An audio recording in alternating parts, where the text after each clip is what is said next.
Ez û tu di daristaneke esmanî de kîp dibin. Ez û tu. Şoreşa me ya gulên şêstper li ser piştê bila. Baweriyê bi Xwedê tînim, kêliya kul te binêrim. Pûngên li ber avên pirnisî diforin. Rûyê erdê peyvên me yên şîr fêrî me dike. Birûz ku tavanên me meskî gura gura lêvên me. Were dizanim, ez ê berbangeke zereşîn şiyar nebim. Bela kûçeyên Ameda Pîr bimînin di nava me de. Plaqeke ji salên şêstî dicîzîne. Dîlana cinên bajêr.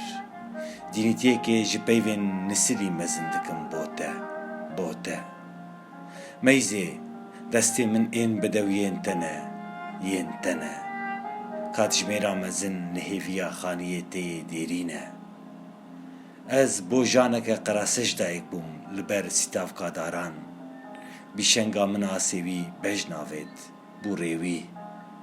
Diçim mêtiya te bimijim, ev zanyariya zozanan e. Dêrî veke, ji keviran hineya porê te kişand bin. Vira radyoya Yerêwanê ye, vira êvara dargerînkan. Çendîn şênin şaneşînên hênik, şox û şeng çendî. Rûyê erdê rûyê min e, sûretê min di cemala te de. Avê ku dikişin cemkar xezalan radperînim.